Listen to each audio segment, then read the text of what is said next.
Sometimes you buy a game on a whim despite knowing fuck all about it, which was the case for me with VIII, YSA, or however you say it. I didn't even know there were 8 of these games, but you know what, I'm glad I took the risk. The first hour or so of this game made me think, oh, it's a typical JRPG, nice combat and colourful characters, it's alright, but I'm not wowed by any of it. But then the game opened up. Your character is an adventurer, and you and a ship full of people end up stranded on a deserted, cursed island. You have to find survivors and build up your castaway village. It's like the JRPG version of Lost, but you know, not shit. There is a deeper plot about the lore of the island, which also introduces the game's second main character, Dana, but it is quite a slow burn, and I won't show much footage of her because it is quite spoilery. But it is there if you want something more. The main cast though is very endearing, especially Sahad, the old fisherman. He is a top lad. You do have a lot of the JRPG staples in there though, several women with their massive tits hanging out and wearing enough material to cover one pube, the standard quiet emo character who listens to the Smiths and cries himself to sleep every night, and of course the quiet shy girl who lacks self-confidence. But I did like that all the characters remain positive about the situation they are in. If this were a Final Fantasy game, everyone would be sitting about moping about their hairdo for the whole fucking game. It just makes the tragic events that happen to these characters impact you more when they're being optimistic. VIII does borrow a lot from other games out there, gameplay wise, but it brings all those elements together to make a really good whole. There's a bit of Monster Hunter, a bit of the Tales of games, a bit of Zelda, a bit of Dark Souls, you get the idea, but it doesn't come across as a rip-off. It feels like a game with its own identity. The combat is pretty decent, it's not super deep but not too simple either. You have a lock-on, dodge, counter and basic attack button, then you have skills which you can work into your basic attacks to create your own combos. These skills do have an energy meter attached to them, but it is quite generous, and if you defeat an enemy with a skill you get a portion of the energy back. You can also time a dodge perfectly to enter flash dodge, where your enemy slows down and you speed up, letting you absolutely pummel them. Flash guard is done by pressing R1 just as an enemy attack hits. This makes every attack a critical hit and gives you some brief invincibility.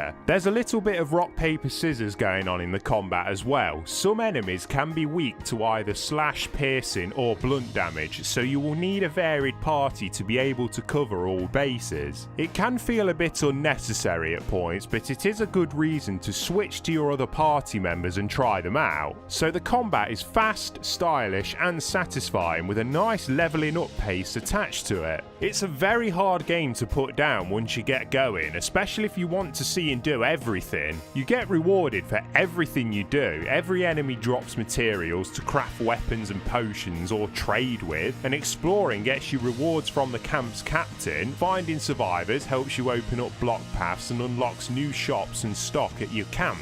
The camp itself can get attacked, but it is totally optional if you want to defend it, but like everything in the game, it is worth doing for the rewards. You can upgrade its defences with resources you have collected, so these sections are easier, but that is about the only customisation you can do to your camp. The interior builds itself up as the game progresses. You're not collecting resources to build buildings apart from a couple of side quests, which I thought was a shame. It would have added even more addiction to the game for me if this element was a bit deeper. And whilst the exploration is one of the key parts of the game, the world is broken up by loads of loading screens, really short ones mind, but it does take you out of the action. You will enter a tiny area, take about 5 steps and get to a loading screen for the next one. I wondered why this was, since this is a PS4 game, then I noticed it was also released on the Vita. I wish they got rid of a few of those loading screens for the PS4 version. I mean, it must have been possible with it being much more powerful than the Vita. The Vita port also holds back the PS4 version's graphics potential. It's not a bad looking game by any stretch, it looks really sharp and colourful, but the ground textures look really low detail, especially the grass. The characters and enemies repeat a lot of animations, as well as frame rate drops being quite common in fights. It could have done with a bit more polish. But it is a solid game. I have had loads of fun with it. It's one of those games that I got lost in and forgot how much time had gone by, which is rare for me, so it must be doing something right.